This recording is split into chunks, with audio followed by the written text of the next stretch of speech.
আন্তর্জাতিক সহায়তা বাড়ানোর পাশাপাশি রোহিঙ্গা সংকট সমাধানের আহ্বান জানিয়েছেন প্রধান উপদেষ্টা অধ্যাপক ডক্টর মোহাম্মদ ইউনূস। সোমবার নিউ ইয়র্কে জাতিসংঘ সদর দফতরে আয়োজিত social business, youth and technology শীর্ষক উচ্চ পর্যায়ের সাইড ইভেন্টে তিনি এই কথা বলেন। এর আগে নিউ ইয়র্কে যুক্তরাষ্ট্রের বিশেষ দূত সার্জিও গোরের সঙ্গে বৈঠক করেন প্রধান উপদেষ্টা। এ সময় তিনি বলেন, আগামী ফেব্রুয়ারির প্রথমার্ধেই অবাধ, সুষ্ঠু ও শান্তিপূর্ণ নির্বাচনের জন্য সরকার ব্যাপক প্রস্তুতি নিচ্ছে। স্থানীয় সময় বিকেল ৩টায় জাতিসংঘ সাধারণ পরিষদের ৮০তম অধিবেশনে যোগ দিতে যুক্তরাষ্ট্রের নিউ ইয়র্কে পৌঁছান প্রধান উপদেষ্টা। সফর সঙ্গী আছেন ৬ উপদেষ্টা সহ বিএনপি, জামাত ও এনসিপির নেতারা। প্রধান উপদেষ্টার সফরের অগ্রবর্তী দলের নেতৃত্ব দিচ্ছেন পররাষ্ট্র উপদেষ্টা তৌহিদ হোসেন। তিনি জানান, অন্তর্বর্তী সরকার কার্যক্রম ও পদক্ষেপ বিশ্ব দরবারে তুলে ধরবে। আগামী ২৬শে সেপ্টেম্বর প্রধান উপদেষ্টা ভাষণ দেবেন। নিউ ইয়র্কে জাতীয় নাগরিক পার্টির সদস্য সচিব আখতার হোসেনের উপর হামলার প্রতিবাদ জানিয়েছে এনসিপি ডায়াসপোরা অ্যালায়েন্স। মঙ্গলবার এক বিবৃতিতে এই প্রতিবাদ জানানো হয়। বিবৃতিতে তারা জানান, বাংলাদেশ সরকারের পক্ষ থেকে সরাসরি যুক্তরাষ্ট্রের ফেডারেল সরকার এবং নিউ ইয়র্ক শহরের সরকার ও আইন শৃঙ্খলা বাহিনীর কাছে সরাসরি অভিযোগ করতে হবে। নিউ ইয়র্কের বাংলাদেশ কনসুলেট জেনারেল সহ সম্পূর্ণ ফরেন সার্ভিস টিমকে অবিলম্বে চাকরিচ্যুত করতে হবে। এদিকে আখতার হোসেনের উপর হামলার ঘটনায় পরাজিত শক্তির ভয় ও হতাশা দেখছেন দলের যুগ্ম আহ্বায়ক তাসনিম জারা। মঙ্গলবার ভোরে নিজের ফেসবুক পেজে দেয়া এক স্ট্যাটাসে তিনি কথা বলেন। তাসনিম জারা লিখেছেন, তিনি প্রতিনিধিত্ব করেন সেই দলকে যে দল ফ্যাসিবাদের কাঠামো ভেঙে দিতে প্রতিনিয়ত কাজ করছে।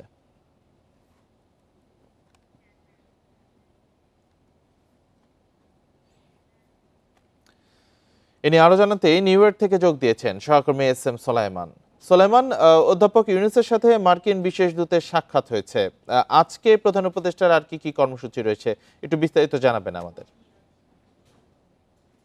প্রধান উপদেষ্টা ডক্টর মোহাম্মদ ইউনূস সোমবার স্থানীয় সময় বিকেল ৩টে তিনি জেএফকে বিমানবন্দরে অবতরণ করেন। এরপরে বিকেল ৫টা নাগাদ তিনি হোটেল গ্র্যান্ড হায়াতে উঠেন এবং তিনি গত বছরে এই গ্র্যান্ড হায়াতেই ছিলেন এবং এরপরে সোয়া ৫টার দিকে তিনি যেমনটা বলছিলেন যে সার্জিও গোর, যিনি মার্কিন প্রেসিডেন্টের দক্ষিণ এশিয়া বিষয়ক বিশেষ দূত, যিনি সদ্য ভারতের বা যুক্তরাষ্ট্রের রাষ্ট্রদূত নিয়োগ প্রাপ্ত হয়েছেন এবং তিনি প্রধান উপদেষ্টার সাথে হোটেলে বৈঠক করেন এবং এই বৈঠকে আপনি যেমনটা বলছেন যে আগামী প্রধান উপদেষ্টা জানিয়েছেন যে আগামী ফেব্রুয়ারির প্রথমার্ধেই জাতীয় নির্বাচন করার জন্য সরকার বদ্ধপরিকর এবং সেইভাবে নির্বাচনকে সুষ্ঠু এবং গ্রহণযোগ্য করার জন্য সরকার আপ্রাণ কাজ করে যাচ্ছে এবং এই বিষয়ে যুক্তরাষ্ট্রের সার্বিক আন্তরিক সহায়তা চান এবং তিনি ১ মিলিয়নের বেশি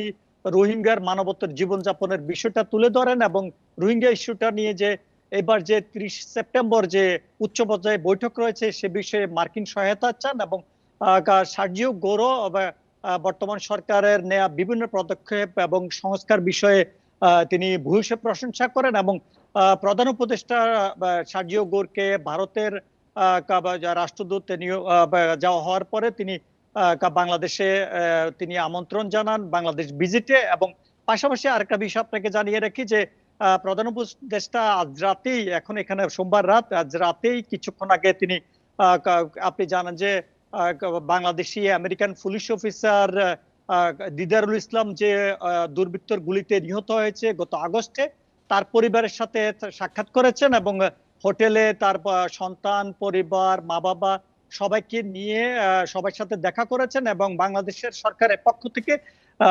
মরণোত্তর ব্যক্তির রাষ্ট্রীয় সম্মাননা সনদ প্রদান করা হয়েছে তার পরিবারকে, তার বাবার হাতে এবং প্রধান উপদেষ্টা বলছেন যে তার সন্তানদের লেখাপড়া এবং সার্বিক বিষয়ে বাংলাদেশ সরকার, বাংলাদেশের জনগণ সবসময় পাশে রয়েছেন, যে কোনো প্রয়োজনে তাদের সাথে থাকবেন এবং তিনি সমবেদনা জানিয়েছেন এই ন্যাক্কারজনক হামলার। আরেকটা বিষয় যে আপনাকে জানিয়ে রাখি যে প্রধান উপদেষ্টা আজকে আগামীকাল মঙ্গলবার সকালে স্থানীয় সময় সকাল ৯টায় মার্কিন প্রেসিডেন্টের যে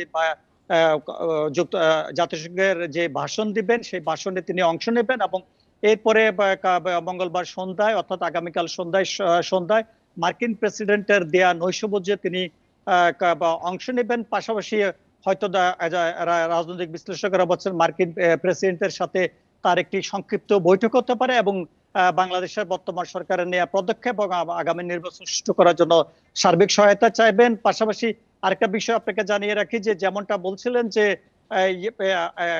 এনসিপি নেতার উপর যে অতর্কিত যে ডিম নিক্ষেপ কিংবা অতর্কিত হামলা করা হয়েছে, এই দুর্বৃত্তকে গ্রেপ্তার করা হয়েছে কিছুক্ষণ আগেই নিউ ইয়র্কের জ্যাকসন হাইটস থেকে। নিউ ইয়র্ক কনসুলেটের দেওয়া অভিযোগের ভিত্তিতেই নিউ ইয়র্ক পুলিশ নিউ ইয়র্কের বাংলাদেশ অধ্যুষিত জ্যাকসন হাইটস থেকে তাকে গ্রেপ্তার করা হয়েছে। তার নাম মিজান চৌধুরী, বাড়ি সিলেটে। তাকে এই অতর্কিত হামলার জন্য গ্রেপ্তার করা হয়েছে এবং বিষয়টির নিন্দা জানিয়েছেন প্রধান উপদেষ্টার প্রেস সচিব শফিকুল আলম। বলেছেন যে এই বিষয়টি কেন হয়েছে এবং সেটা নিয়ে বাংলাদেশ কনসুলেট এবং যুক্তরাষ্ট্রে নিউ ইয়র্কে বাংলাদেশ মিশন তদন্ত চালাবে এবং অভিযোগ দায়ের করা হবে। এবং পাশাপাশি এখানকার যে সফর সঙ্গীরা রয়েছেন, যে জামায়াতের নায়েবে আমির ডাক্তার সৈয়দ আব্দুল্লাহ মোহাম্মদ তাহের এবং যার উপর হামলা করা হয়েছে তিনি আক্তার হোসেন এনসিপি এবং ডাক্তার তাসমিন যারা, যেমনটা বলেছেন তারা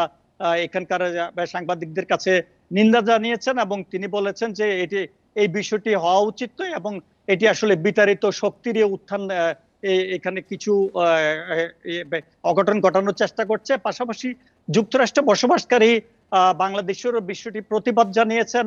আজকে সামাজিক যোগাযোগ মাধ্যমে ঝড় তোলা হচ্ছে যে যুক্তরাষ্ট্রে নিউ ইয়র্কের মতোই এরকম একটি ডেমোক্রেট জায়গায় এত নিরাপত্তা জনিত মধ্যেও এইভাবে হামলা চালানো হয়েছে। এতে বাংলাদেশিদের জন্য একটি ন্যাক্কারজনক ঘটনা, বাংলাদেশি অভিবাসী যারা রয়েছেন তাদের জন্য একটু অসম্মানজনক ঘটনা ঘটেছে এবং সকলে এই বিষয়টি তদন্ত এবং সঠিক বিচার দাবি করছেন। জি, নিউ ইয়র্কে ডক্টর মোহাম্মদ ইউনূসের সফর এবং এনসিপি নেতার উপর হামলার বিষয়ে বিস্তারিত জানাচ্ছিলেন সহকর্মী এস এম সুলাইমান। তিনটি রাজনৈতিক দলের নেতাদের সঙ্গে নিয়ে প্রধান উপদেষ্টা অধ্যাপক মোহাম্মদ ইউনূসের জাতিসংঘ সাধারণ পরিষদের অধিবেশনে যোগদানকে জাতীয় ঐক্যের প্রতীক বলে মনে করছে বিএনপি। এদিকে এমন উদ্যোগকে নতুন দৃষ্টান্ত হিসেবে দেখছেন রাজনৈতিক বিশ্লেষকেরা। কারো মতে নিউ ইয়র্কে আওয়ামী লীগ কর্মী সমর্থকদের বিক্ষোভ সামাল দিতেই তিন দলের নেতাদের সফর সঙ্গী করেছেন প্রধান উপদেষ্টা। বিএনপি, জামায়াত এবং এনসিপি এই তিন রাজনৈতিক দলের নেতাদের নিয়ে জাতিসংঘ সাধারণ পরিষদের অধিবেশনে যোগ দিতে যুক্তরাষ্ট্রে গেছেন অন্তর্বর্তী সরকারের প্রধান উপদেষ্টা মোহাম্মদ ইউনূস। সরকারি এই সফরে রাজনৈতিক প্রতিনিধিদের যুক্ত করা নিয়ে চলছে নানা আলোচনা। এই সফরে রাজনৈতিক দলের নেতাদের নিয়ে যাওয়ার উদ্দেশ্য কি, সেখানে কি ভূমিকা রাখবেন তারা, আর কেনই বা নির্দিষ্ট তিনটি দলের প্রতিনিধিদের নিয়ে যাওয়া হচ্ছে তা নিয়ে সামনে এসেছে নানা প্রশ্ন। বিএনপির স্থায়ী কমিটির সদস্য আমির খসরু মাহমুদ চৌধুরী বলছেন, অভ্যুত্থান পরবর্তী সময়ে দেশের রাজনৈতিক দলগুলোর মধ্যে বাংলাদেশ প্রশ্নে একটি ঐক্য তৈরি হয়েছে। এই সফর তারই প্রতিফলন। জাতীয় একটা ঐক্যের তো এখানে ব্যাপার আছে, সুতরাং এই সংস্কৃতিটা খারাপ না। এই যে আগে কেউ কারো মুখ দেখতে পারতো না, এখন যে আমরা বিভিন্ন সময়ে একসাথে বসতে পারি, ভিন্ন চিন্তা ভাবনা থাকা সত্ত্বেও অসুবিধা কিছু নাই, এটাই তো হওয়া উচিত ছিল। এটা ভবিষ্যতে অব্যাহত রাখতে হবে, শুধু আজকের বেলায় নয়। বাংলাদেশের রাজনৈতিক সংস্কৃতিতে পরিবর্তন আনতে হবে, যে ভিন্নমত পোষণ করেও আমরা একে অপরের প্রতি সম্মান তো দেখাতে পারি, সহনশীল হতে পারি। সেদিক থেকে তো আমি ভালোই মনে করি। রাজনৈতিক বিশ্লেষকরা মনে করছেন, জাতিসংঘ সাধারণ পরিষদের অধিবেশনে রাজনৈতিক দলের প্রতিনিধিদের যুক্ত করার দৃষ্টান্ত ইতিবাচক ঘটনা। 6 জন গেলেন প্রধান উপদেষ্টার সঙ্গে। আমার মনে হয় এই সময়টা তারা হয়তো নিজেদের মধ্যে অনেক কিছু আলাপ আলোচনা করে অনেক সংকটে সুরাহা করতে পারবেন যদি তারা চান।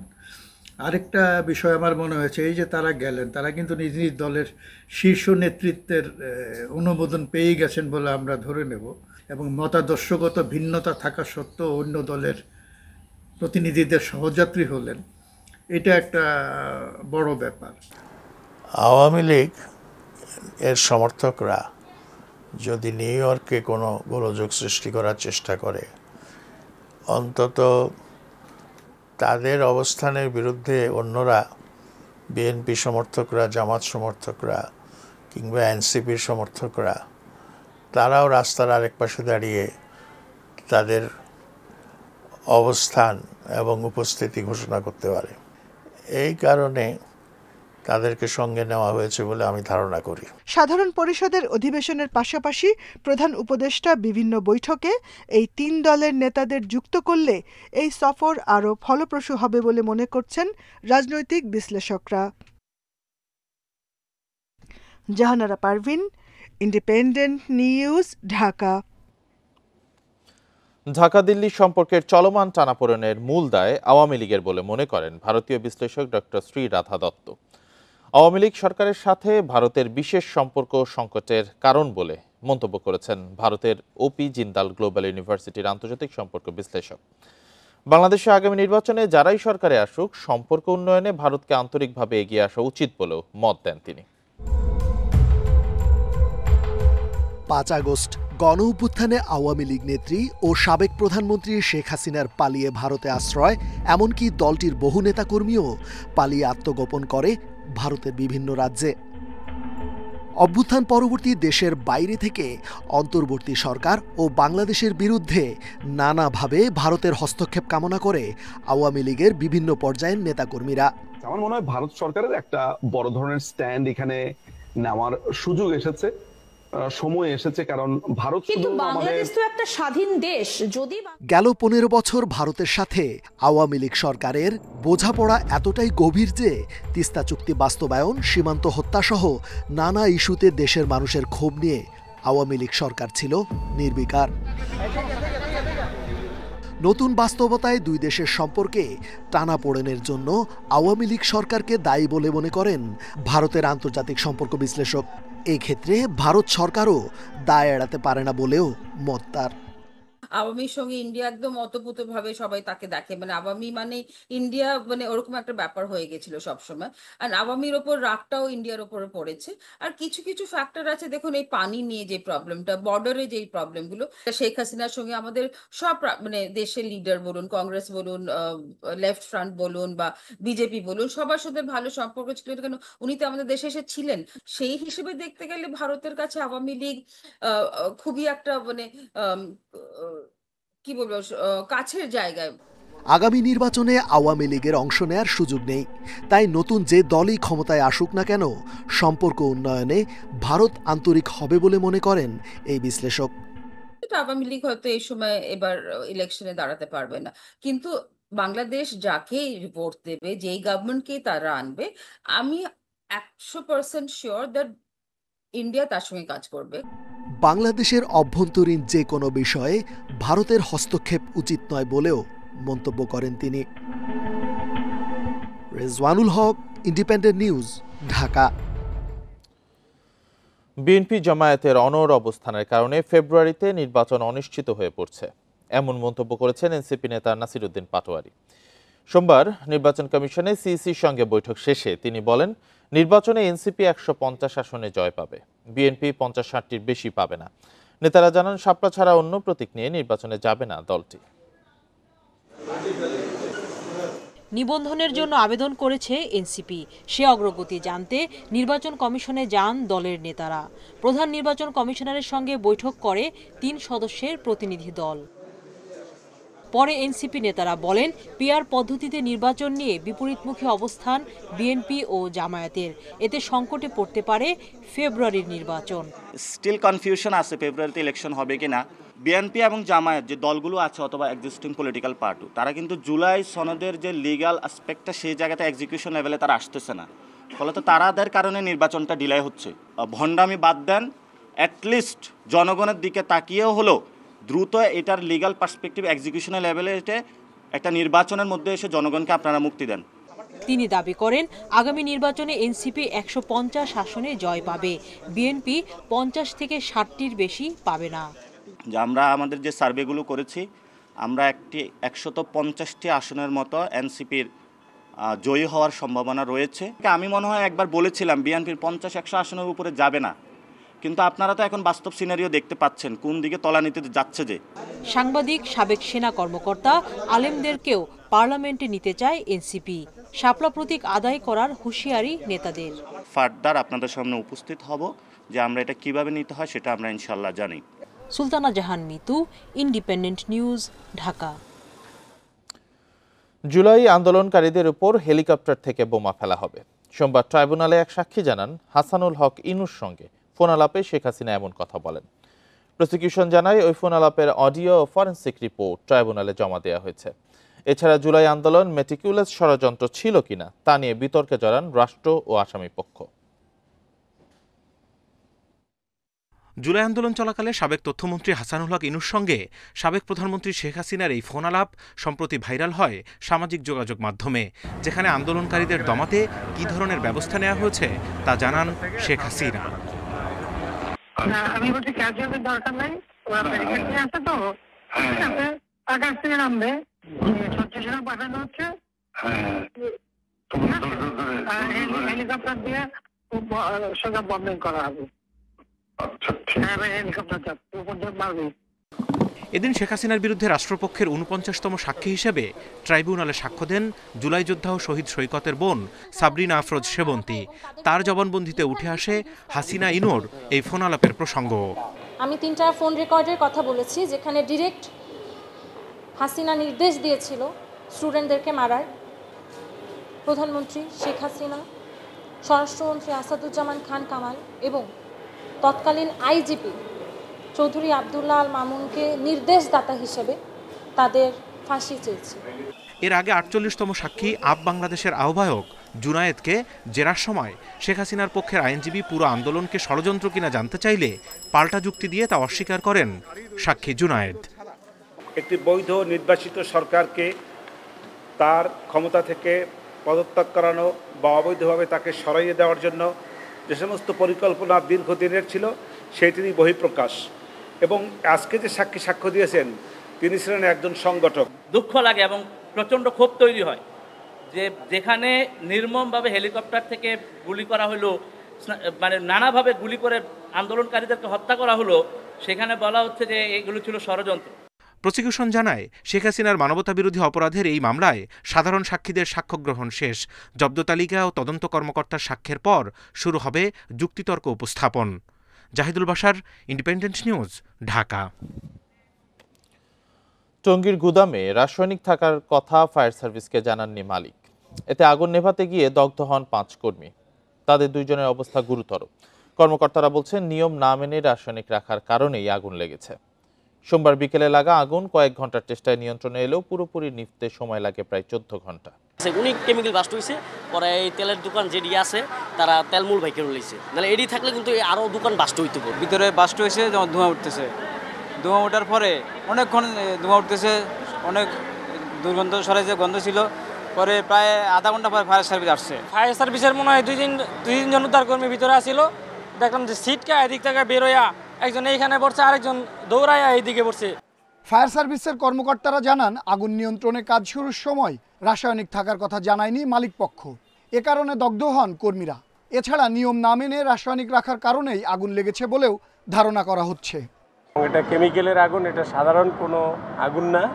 সেহেতু এটাতে এই আগুন নির্বাপনে অনেক টেকনিক অ্যাপ্লাই করতে হয়, তো সেই জন্য আমাদের নিয়ন্ত্রণের সময়টা দিতে একটু বিলম্ব হয়েছে। ঝুঁকি নিতে গিয়েই আমাদের এই 5 জন আহত হয়েছিল। এর একটা ফ্ল্যাশ ওভার হয়েছিল, যেটা আসলে বাইরে থেকে চিন্তা করা খুব কঠিন।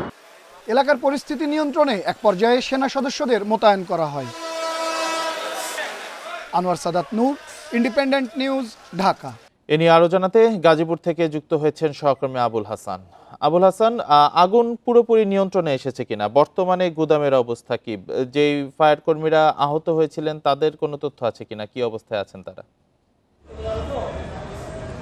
দেখুন, দীর্ঘ প্রায় 14 ঘন্টা পর গাজীপুরের যে টঙ্গীর সাহারা মার্কেটের যে আগুন এখানে কেমিক্যালের গুদামে লেগেছিল সেটি পুরোপুরি নিভে গেছে এবং গতকাল রাতভর ফায়ার সার্ভিসের 7টি ইউনিটের কর্মীরা কিন্তু এখানে আগুন নেভানোর কাজ করেন। যদিও সন্ধ্যা 7টার দিকে ফায়ার সার্ভিসের পক্ষ থেকে আগুন নিয়ন্ত্রণের জন্য ঘোষণা দেওয়া হয়, তারপরও কিন্তু এই যে কেমিক্যালের গুদাম সেখানে বিক্ষিপ্তভাবে আগুন জ্বলেছিল এবং প্রচণ্ড তাপ থাকায় এই কারখানা এখানে গুদামটি তারা তারা সারা রাত্রেই এখানে কিন্তু আগুন নেভানোর কাজ করেন এবং ডাম্পিংয়ের কাজও একসাথে চলে এবং ভোর দিকে 6টার দিকে তারা কিন্তু আগুন পুরোপুরি নেভানোর যে ঘোষণা সেটি দেন এবং এখন ফায়ার সার্ভিসের যারা আছেন ঊর্ধ্বতন কর্মকর্তা সহ দমকল কর্মীরা তারা এই ঘটনাস্থল অবজারভেশনে রেখেছেন এবং এখানে যে এলাকাটি রয়েছে সেই এলাকাটি তারা সিলগালা করে দিয়েছেন, অর্থাৎ সাধারণ মানুষের প্রবেশ এখানে সংরক্ষিত রাখা হয়েছে। এবং এই কেমিক্যালের যে গুদামটির কথা যদি আমি বলি, যে এই গুদামের যে মজুদ ছিল সেখানে কিন্তু বিভিন্ন ধরনের রাসায়নিক ছিল, এখানে ক্লোরিন ছিল, ফসফেট ছিল এবং ব্লিচিং পাউডার সহ অন্যান্য রাসায়নিক মজুদ ছিল। এবং যখন আগুন লাগে তখন যখন খবর দেওয়া হয় ফায়ার সার্ভিসের কর্মকর্তাদের, তখন কিন্তু এখানে যে রাসায়নিক মজুদ ছিল সেই বিষয়টিকে তারা জানায়নি। ফলে ফায়ার সার্ভিস সাধারণ আগুন মনে করে কিন্তু তারা এখানে আগুন নেভানোর জন্য ছুটে আসেন এবং পরবর্তীতে এখানে একটি বিকট বিস্ফোরিত হয় এবং সেই বিস্ফোরণে ফায়ার সার্ভিসের 5 জন দগ্ধ হন। এদের মধ্যে একজন অফিসার রয়েছেন এবং 4 জন ফায়ার ফাইটার রয়েছেন। আমরা যেটি জেনেছি যে এদের মধ্যে 2 জনের অবস্থা গুরুতর, তাদেরকে কিন্তু ঢাকায় জাতীয় বার্ন ইনস্টিটিউটে ভর্তি করা হয়েছে এবং ফায়ার সার্ভিসের উপসহকারী পরিচালক বিভিন্ন পর্যায়ের এখানে কর্মকর্তারা কিন্তু ঘটনাস্থলে এসেছেন এবং তারা কিছুক্ষণ আগেও কিন্তু এই ঘটনাস্থল পরিদর্শন করেছেন।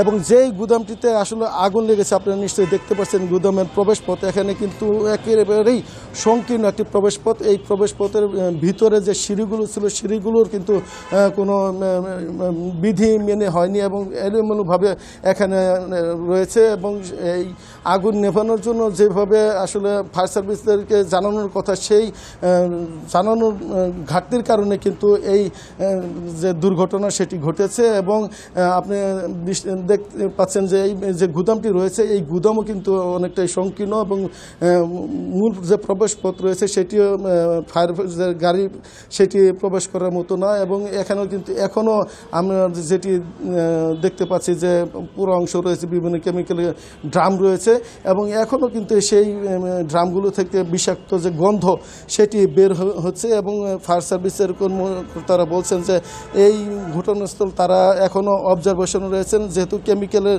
বিস্ফোরণ এবং সেই কারণে এখনও তাপ রয়েছে এবং যাতে কোনো ধরনের অপ্রীতিকর ঘটনা বা ফের আবার অগ্নিকাণ্ডের ঘটনা না ঘটে সেই ব্যাপারে তারা কিন্তু এই গুদামটিকে সিলগালা করে রেখেছেন এবং তারা এখন অবজারভেশন করে যাচ্ছেন। এবং ফায়ার সার্ভিসের একজন কর্মকর্তা আমাদেরকে যেটি জানিয়েছেন যে এই ধরনের গুদাম কিন্তু টঙ্গী সহ আশেপাশের এলাকাতেও রয়েছে এবং সেগুলোতে কোনো কাগজপত্র বৈধতা রয়েছে কিনা বা এই ধরনের নিরাপত্তা ঘাটতি আরও হবে কিনা সেই বিষয়টি জেলা প্রশাসন সহ ফায়ার সার্ভিসের কর্মকর্তারা তদন্ত করে দেখবেন। তবে স্থানীয়দের সঙ্গে আমরা কথা বলি, যেটি জেনেছি যে গতকালের এই অগ্নিকাণ্ডের ঘটনার পর কিন্তু সাধারণের মধ্যে নিরাপত্তা নিয়ে শঙ্কায় তারা প্রকাশ করেছেন এবং তারা বলছেন যে আবাসিক এলাকার ভিতরে এ ধরনের কেমিক্যালের মজুদ তাদের নিরাপত্তাকে ঝুঁকিতে ফেলেছে এবং তারা বলছেন যে এক্ষেত্রে জেলা প্রশাসন সরকারের যে নজরদারি সেটি বাড়ানো উচিত বলে তারা জানিয়েছেন। এই ছিল গাজীপুরের অগ্নিকাণ্ডের সর্বশেষ পরিস্থিতির খবর। গাজীপুর থেকে জানাচ্ছিলেন সহকর্মী আবুল হাসান।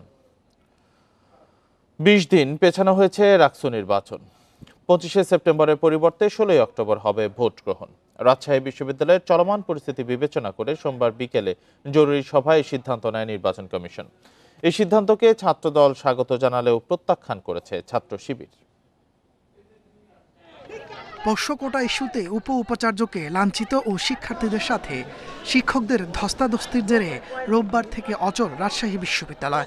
এ অবস্থায় সোমবার দুপুরে সংবাদ সম্মেলনে সুষ্ঠু পরিবেশ নিশ্চিত না হওয়া পর্যন্ত রাকসু নির্বাচন পেছানোর দাবি জানায় ছাত্রদল সহ 4 প্যানেল। শিক্ষার্থীদের অংশগ্রহণ না হলে সেই নির্বাচন প্রশ্নবিদ্ধ হবে। পরিস্থিতি নিয়ে সোমবার বিকেলে জরুরি সভায় বসে রাকসু নির্বাচন কমিশন। সভা শেষে এক প্রেস বিজ্ঞপ্তিতে জানানো হয়, বর্তমান পরিস্থিতিতে 25 সেপ্টেম্বর নির্বাচন সম্পন্ন করা সম্ভব নয়। উৎসবমুখর ও অংশগ্রহণমূলক করতে ভোট পেছানোর সিদ্ধান্ত হয়েছে। শিক্ষক সমাজ এবং কর্মকর্তা কর্মচারী তারা এতটাই আহত হয়েছেন বিগত দিনের ঘটনায়, তারা কোনোভাবেই তাদের এই ঘটনার বিচার ব্যতীত ক্যাম্পাস স্থিতিশীল হওয়া না সহ কোনোভাবেই নির্বাচনী কার্যক্রমে অংশগ্রহণ করতে রাজি হননি। কমিশনের এমন সিদ্ধান্তকে স্বাগত জানিয়েছে ছাত্রদল। তবে শিবির সমর্থিত প্যানেল সিদ্ধান্ত প্রত্যাখ্যান করে প্রশ্ন তুলেছেন কমিশনের নিরপেক্ষতা নিয়ে। বিশ্ববিদ্যালয়ের হাজার হাজার শিক্ষার্থী সেটাকে স্বাগত জানিয়েছে। ইনশাআল্লাহ আমরা সবাইকে একটা সুন্দর অংশগ্রহণমূলক নির্বাচন রাজশাহী বিশ্ববিদ্যালয়ের শিক্ষার্থীদেরকে উপহার দিব। আমরা যেন সবাইকে একটা সুন্দর রাষ্ট্র নির্বাচন করতে পারি, এর জন্য বিশ্ববিদ্যালয় প্রশাসনকে ধন্যবাদ জানাই। আমরা বলবো আমাদের 25 তারিখের রাকসু নির্বাচন যেটা পিছিয়ে দেয়া হলো, এটা অবশ্যই ধিকৃত কাজ হয়েছে। বারবার যে রাকসু নির্বাচন পেছানোর অপরাজনীতি চলতেছে, এ নিয়ে 4 বার রাকসু নির্বাচন পেছানো হলো। তারা যদি রাকসু নির্বাচন দেওয়ার মানসিকতা তাদের না থাকে, তারা একবারেই বলুক যে আমরা রাকসু নির্বাচন দিব না। 16 অক্টোবর বৃহস্পতিবার উৎসবমুখর পরিবেশে নির্বাচন হবে বলে আশা কমিশনের। Independent news. চট্টগ্রাম বিশ্ববিদ্যালয়ে চাকসু নির্বাচনের প্রাথমিক প্রার্থী তালিকা প্রকাশ করা হয়েছে। এর মধ্যে নানা কারণে 19 জনের প্রার্থিতা স্থগিত করেছে নির্বাচন কমিশন। এদিকে তালিকা প্রকাশের পর থেকে প্রতিদ্বন্দ্বী প্রার্থীদের প্রচারে এসেছে বাড়তি গতি। চাকসু নির্বাচনের শেষ দিন পর্যন্ত মনোনয়নপত্র সংগ্রহ করেছেন বিভিন্ন সংগঠনের 1088 জন। এর মধ্যে 429 প্রার্থী মনোনয়নপত্র জমা দেন। যাচাই বাছাই শেষে নানা ত্রুটির কারণে সোমবার 19 জনের মনোনয়নপত্র স্থগিত রাখে নির্বাচন কমিশন। প্রার্থী তালিকা প্রকাশের পর বদলে যাচ্ছে নির্বাচনী পরিবেশ। ইতিমধ্যে আবাসন সংকট নিরসন, শাটল ট্রেনের সংখ্যা বৃদ্ধি সহ নানা প্রতিশ্রুতি দিয়ে সমর্থন আদায়ের চেষ্টা করছেন প্রার্থীরা। আবাসন নিশ্চিত না হওয়া পর্যন্ত যাতে আমাদের শিক্ষার্থীরা যারা দূর দূরান্ত থেকে আপনার বিভিন্ন ফ্ল্যাট কটেজে বসবাস করে তারা যেন আবাসন ভাতা পায়। দাবির ব্যাপারে আমরা বিশ্ববিদ্যালয় প্রশাসনকে জবাবদিহিতার আওতায় আনবো, যাতে আমার দাবিগুলো বাস্তবে রূপ দিতে পারি, আমরা সেভাবে কাজ করে যাব। বিশ্ববিদ্যালয়ে যেন শিক্ষার্থীরা রাতে দিনে এবং সবসময় আনাচে কানাচে সব জায়গায় যেন নিরাপদে চলাফেরা করতে পারে, এটা আমাদের প্রতিশ্রুতির একটা বড় অংশ। এরপরে আমাদের শতভাগ আবাসনের জন্য আমাদের দীর্ঘদিনের আন্দোলন চলছে, এটা আমাদের দ্বিতীয় দফায় ছিল। সার্বিক পরিবেশ সন্তোষজনক জানিয়েছেন সাধারণ শিক্ষার্থী ও প্রার্থীরা। তবে ভোটের আগে পরীক্ষা ও পূজার ছুটিতে ভোটার উপস্থিতি বাধাগ্রস্ত হবে বলে মনে করছেন তারা। আমাদের যে কোনো প্রয়োজনে যেন তাদের কাছে নির্দ্বিধায় যেতে পারে, সেখানে কোনো দলীয় লেজুর ভিত্তিক রাজনীতি যেন না থাকে। তারাও যেন তাদের ইস্তেহারে যে প্রতিশ্রুতিগুলো কথা তুলে ধরে, সেই প্রতিশ্রুতির কথাগুলো যেন পূর্ণভাবে সেখানে প্রতিফলন ঘটাতে পারে। নির্বাচনকে সুষ্ঠু ও শান্তিপূর্ণ করতে সব ব্যবস্থা নেওয়ার কথা জানিয়েছেন নির্বাচন কমিশন। আমরা একটা কমিটি করেছি, সেই কমিটির দায়িত্ব হবে পুরা আমাদের নির্বাচনী যে এরিয়া সেটার মধ্যে তারা ভিজিলেন্সে থাকবেন এবং তারা আমাদের অন্যান্য যে অ্যাক্টিভিটিসগুলো আচরণবিধির সাথে সমন্বয় হচ্ছে কিনা সেটা দেখার জন্য ওরা তদারকি করবেন। আগামী 12 অক্টোবর অনুষ্ঠিত হবে চাকসু নির্বাচন, যেখানে ভোটার সংখ্যা 27,500। Ahsan Riton, independent news, Chattogram. যেমনটি জানাচ্ছিলাম, 20 দিন পেছানো হয়েছে রাকসু নির্বাচন। 25 সেপ্টেম্বরের পরিবর্তে 16 অক্টোবর হবে নির্বাচন। এ নিয়ে আরও জানাতে রাজশাহী থেকে বিশ্ববিদ্যালয় থেকে যুক্ত হয়েছেন সহকর্মী মুস্তাফিজুর রহমান। মুস্তাফিজ, এই 20 দিন পেছানোর পর ছাত্রদল এবং ছাত্র শিবির সমর্থিত প্যানেল মুখোমুখি অবস্থানে আছে, একটু বিস্তারিত জানাবেন।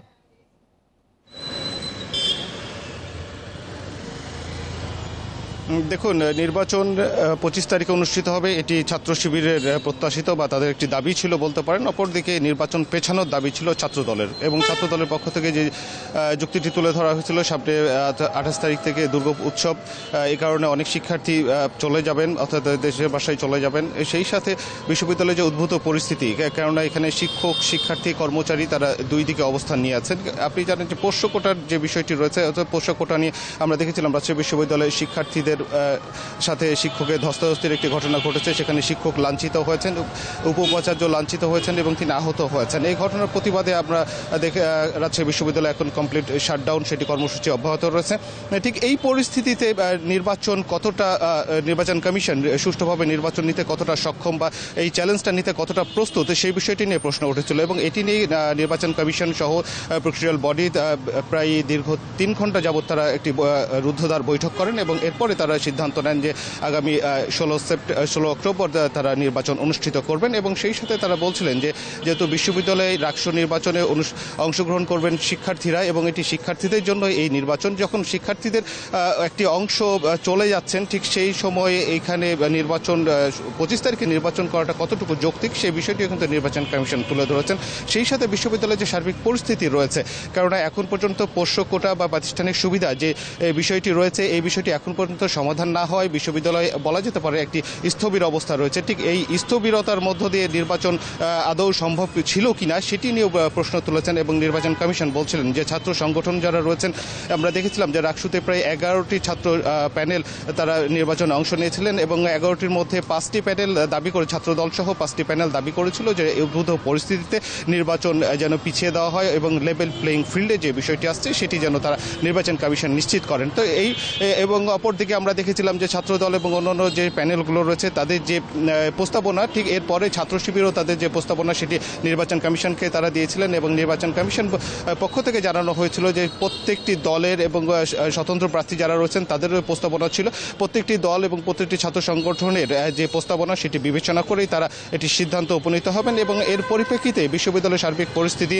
বিশ্ববিদ্যালয়ের শিক্ষক শিক্ষার্থী তাদের যে মুখোমুখি অবস্থান, এই পরিস্থিতি নিরসন না হওয়া পর্যন্ত সুষ্ঠু নির্বাচন সম্ভব নয় বলে উল্লেখ করেছিল নির্বাচন কমিশন। তো এখন পর্যন্ত আমরা যতটুকু দেখেছি যে পোষ্যকোটার যে বিষয়টি রয়েছে এই পোষ্যকোটার বিষয়টি সমাধান না হওয়া পর্যন্ত বিশ্ববিদ্যালয়ের স্বাভাবিক পরিস্থিতি ফিরিয়ে নিয়ে আসা বেশ কষ্টকর হয়ে দাঁড়াবে। তবে এই পরিস্থিতির সমাধান হয়ে গেলে আগামী 16 অক্টোবর সুষ্ঠুভাবে নির্বাচন নিতে সক্ষম নির্বাচন কমিশন, এমনটি কিন্তু বলছিল তাদের পক্ষ থেকে বলা হচ্ছিল। তো রাজশাহী রাকসু নিয়ে এই ছিল সর্বশেষ।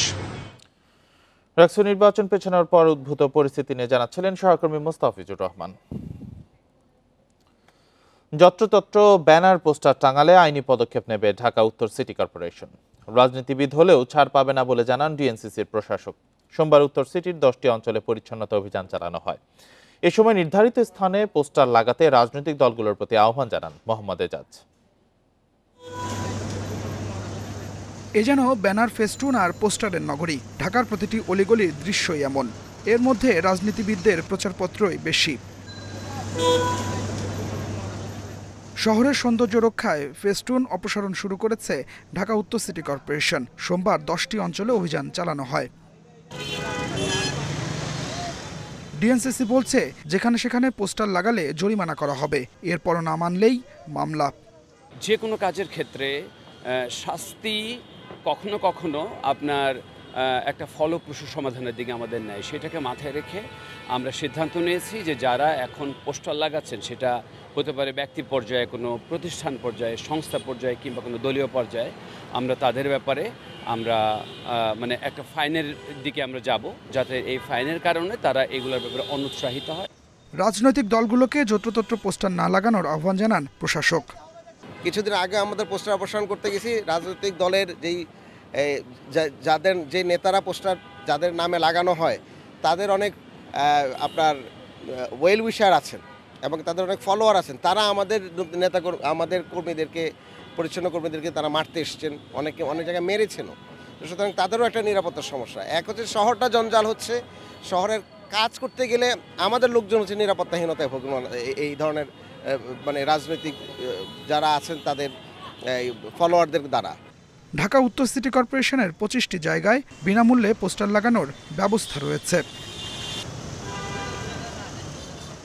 Adilur Rahman, independent news, Dhaka.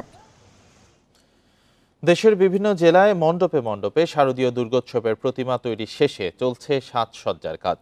বাঙালি হিন্দুদের সবচেয়ে বড় ধর্মীয় উৎসব উদযাপনে পূজা কমিটিগুলো নিয়েছে নানা প্রস্তুতি। নির্বিঘ্নে উৎসব আয়োজনে তৎপর প্রশাসনও। শারদীয় দুর্গোৎসবে দেবীর বোধন 27 সেপ্টেম্বর। এরই মধ্যে প্রতিমা প্রস্তুত, চলছে শেষ মুহূর্তের কিছু কাজ। এবছর বরিশাল জেলায় বেড়েছে পূজা মণ্ডপের সংখ্যা। দিনরাত পুরোদমে কাজ করছেন কারিগররা। আমরা রঙের কাজ ধরবো, হ্যাঁ তাড়াতাড়ি শেষ করতে পারবো। দিনটায় 24 ঘন্টা আমরা কাজ চালাই যেতেছি। খরচা বেশি, যার ফলে আমরা আছি খুব দুশ্চিন্তার মধ্যে। ঝালকাঠিতে ১৫৫টি মণ্ডপে এবার পূজার প্রস্তুতি নেওয়া হয়েছে।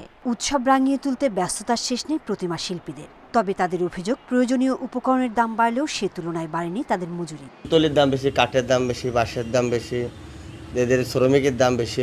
কাজগুলো ভালোই হচ্ছে, মায়েরই সবই কিনবে, আশীর্বাদ থাকতে হইবে। উৎসব মুখর পরিবেশে পূজা উদযাপন ও নিরাপত্তার সব প্রস্তুতি নেওয়ার কথা জানিয়েছে জেলা প্রশাসন।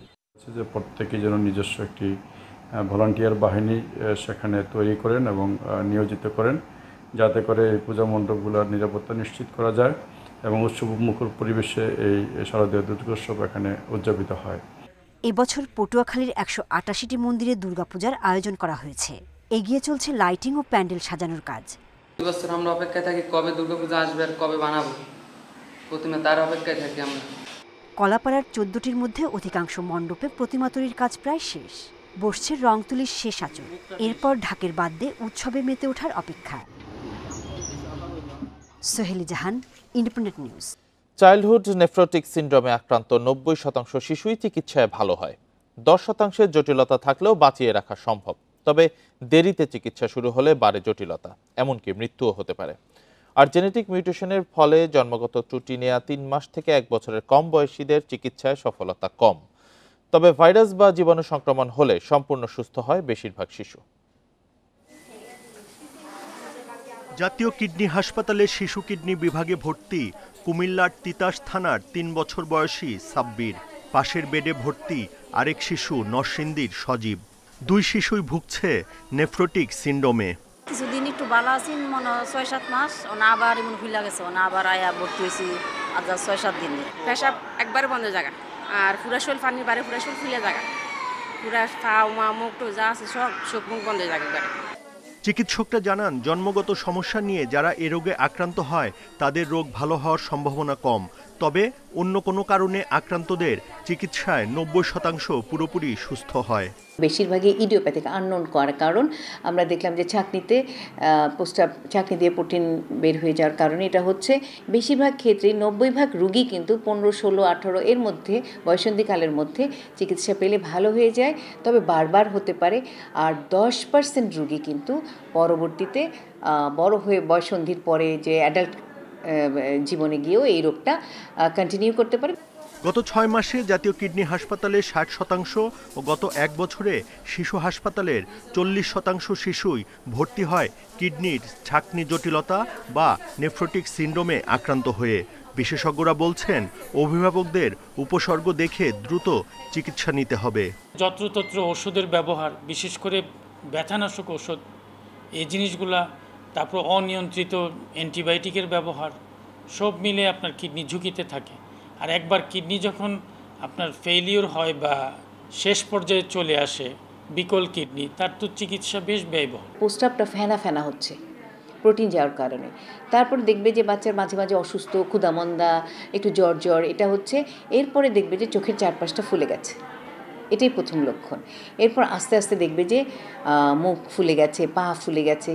বিশেষজ্ঞ চিকিৎসকরা জানিয়েছেন, হঠাৎ কিডনি বিকল বা ক্রনিক কিডনি ফেলিওর থেকে বাচ্চাদের রক্ষায় বাবা মাকে শিশু খাবারের প্রতিও বিশেষ যত্ন নিতে হবে। Buddhadeb Kundu, independent news, Dhaka. অবকাঠামো সংকটে ধুঁকছে ১৫০ বছরের পুরনো কুমিল্লা জেনারেল হাসপাতাল। প্রতিষ্ঠানটিতে আন্ত ও বহির্বিভাগে রোগীদের শয্যা সংকটের পাশাপাশি চিকিৎসকদের জন্য নেই পর্যাপ্ত কক্ষ। সেবা নিতে গিয়ে ভোগান্তিতে পড়ছেন রোগীরা। সিভিল সার্জন জানালেন, হাসপাতালটির উন্নয়নের জন্য স্বাস্থ্য মন্ত্রণালয়ে আবেদন করা হয়েছে। কুমিল্লা চ্যারিটেবল ডিসপেন্সারি নামে যাত্রা শুরু হয় 1845 সালে। মুক্তিযুদ্ধের পর রূপান্তরিত হয় 50 শয্যার হাসপাতালে, যার বর্তমান নাম কুমিল্লা জেনারেল হাসপাতাল। 100 শয্যার সরকারি এই হাসপাতালে প্রতিদিন বহির্বিভাগেই চিকিৎসা নেন প্রায় 2000 রোগী। দিন দিন রোগীর সংখ্যা বাড়লেও বাড়েনি শয্যার সংখ্যা। দীর্ঘদিন সংস্কার না করায় ব্যবহারে অনুপযোগী হয়ে পড়েছে হাসপাতালের ভবনগুলো। বেশিরভাগ কক্ষেই নেই পর্যাপ্ত আলো বাতাস চলাচলের ব্যবস্থা। এদিক দিয়ে পানি পড়া, আর 2টা ফ্যানের দরকার, আর বেশি রোগী এলে তো বেডের দরকার। এখানে ডাক্তার আরো বেশি দরকার, রোগী প্রচন্ড ভিড় করতে এসে 2-3 ঘন্টা লাইনে দাঁড়ায় থাকতে হয়। সার্জারি, অর্থোপেডিক্স, ইএনটি ও মেডিসিন এই 4টি বিভাগের চিকিৎসায় দেয়া হয় একটি কক্ষে, আর বহির্বিভাগের 2টি কক্ষে বসেন মেডিসিন বিভাগের 9 জন বিশেষজ্ঞ চিকিৎসক। 49 জন চিকিৎসকের জন্য রয়েছে মাত্র 19টি কক্ষ। আমাদের রোগী একটু যখন ডায়রিয়ার একটু ইয়াটা বাড়ে তখন দেখা গেছে আমাদের ফ্লোরে দিতে হয়। উন্নয়নের সাথে সেবা বাড়ার জন্য ডাক্তারের সংখ্যাও বাড়ছে, কিন্তু দেখা গেছে যে অবকাঠামো আগেরটাই রয়ে গেছে, যার কারণে এখন আমাদের আসলে সেভাবে সেবা দেওয়া যাচ্ছে না। হাসপাতালটি সেবার মান বাড়িয়ে 250 শয্যায় রূপান্তরণ করতে মন্ত্রণালয়ে আবেদনের কথা জানালেন সিভিল সার্জন। সেবা এর চেয়ে বেশি দেওয়া বেশ কঠিন যদি আমরা স্থাপনা উন্নত না করি। আমাদের অনেক আউটডোর রুমে দেখবেন যে একসঙ্গে 2-3 জন ডাক্তার বসে, বসার কথা একজন। স্থাপনা সংকটের কারণে আমরা 2-3 জনে বসাচ্ছি। অত্যন্ত জরাজীর্ণ, ভগ্ন এবং অনেক ক্ষেত্রে এগুলো শতবর্ষ বা তার চেয়ে বেশি পুরানো। তো এই অবস্থায়ও কিন্তু হাসপাতালের সেবা চলছে। এই হাসপাতালকে একটি 250 বেডের হাসপাতাল করার জন্য আমরা জনবল চেয়েছি। সম্প্রতি হাসপাতালটির উন্নয়নের দাবিতে মানববন্ধন করেছেন স্থানীয়রা। Independent news. আর এই ছিল সকাল 9টার বিরতিহীন ইন্ডিপেন্ডেন্ট সংবাদে। ইন্ডিপেন্ডেন্ট টেলিভিশনের সব খবর আরও বিস্তারিত জানতে চোখ রাখুন ফেসবুক, ইউটিউব, এক্সে। এতক্ষণ যারা সাথে ছিলেন ধন্যবাদ সবাইকে। আমন্ত্রণ আমাদের পরের আয়োজনে।